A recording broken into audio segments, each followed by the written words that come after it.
13th for final round, and we're lucky because we found the main man in the building. That's right. We didn't see what happened yesterday. Actually, we were somewhere else. could you like just give us a breakdown of what happened there? I'm getting looked at like I'm the troublemaker, but I'm sure I got set up by Matchroom, because they walked us around the ringside with two other Yafais there, Gamal and Cal. My brothers walked off securities around us, walking us in, and I'm thinking, all right. I start walking up, Cal's screwing me. I thought, all right, it is what it is, isn't it? So I'm screwing him back, and then he done the little. Head nod.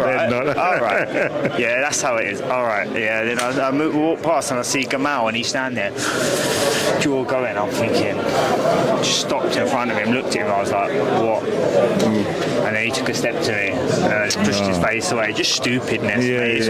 Listen, it's all bullshit. I've told it countless of time. Both of you, either one of you, get out of retirement and we can get it on.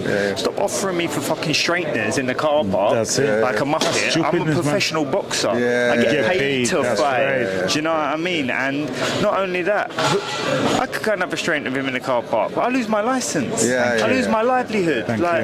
He should know, being a professional boxer, when you are a professional boxer, you hold a license. Still, and what gets me is that he's giving it all the I'll fold you.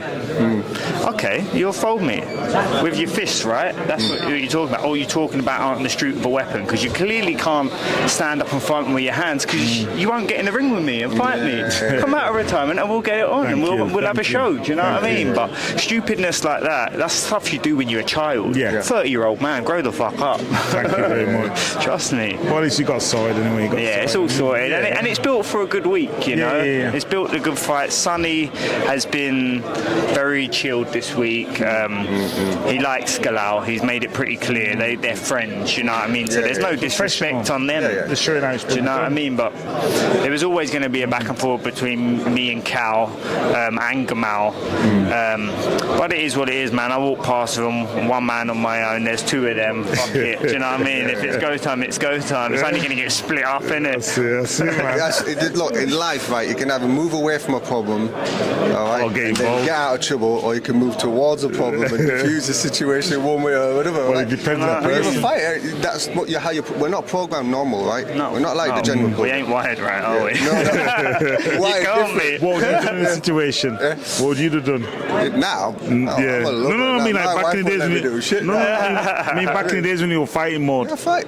Yeah? You deal with him, mate. Right? Because you training, man. Programmed that way. You know what I mean? When you feel threatened, you have to you protect your ground. Yeah. We're fighters. We're not fighters, are we? Exactly. Exactly. So. At the end of the day, good as Brendan Ingalls used to say, good publicity is publicity. Bad publicity is good publicity sometimes, isn't it, as well? It was a surprise point on YouTube. It's the madness, popped up, mate. It catching some hits. It went viral. Let's see if one of them guys are man enough to come out of retirement and they get dealt with properly. You know what I mean? They can talk a talk, good fight. If you're confident, mate, when a talk takes all, bro, I bet my house on it. Jeez. You know what I mean? Trust me. You still got that. I know me to talk more than this, but I let him talk. I'll just listen.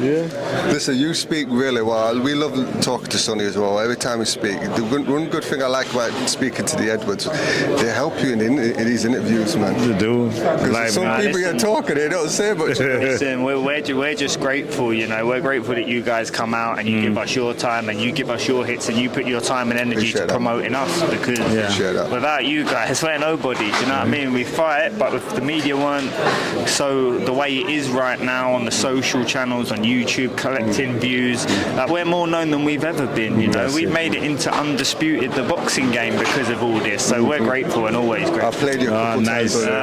My character's good, mate. I played him last night. He was fast. Are you happy with the features? Because some of the fighters have talked to, they're not happy with it. Bro, they need to give me a hairline. I think Sonny stole my hairline, mate. He got a good quiff and everything, and they done me dirty, mate. Mate, I look like I got a skinhead. I'm like wounded. I was on to him straight away. Hey, you need to update my hairline, sending them pictures. I must be a bit vain. Ryan Rhodes is heavily involved with that game. We know Ryan personally. My brother is as well. My brother's been a major creator to the game. So it's a great, I like it. Great thing. I like it. It's a good game. When it starts taking off, I think YouTubers are all playing it and putting it out there as well.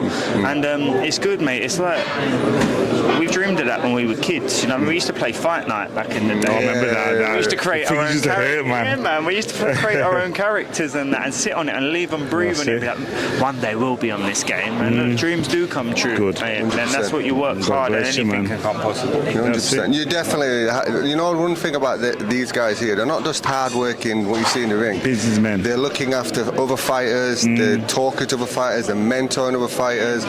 They're not just taking from the game, they're adding back to the game. The reason we loved what we're doing as well is we saw these YouTubers going out asking you guys the same old questions. How do you make weight? How's fight camp? That's right. And we were sat at home and Johnny said to me, like, why don't you get out there, being ex-fighters, and talk to fighters and start conversations?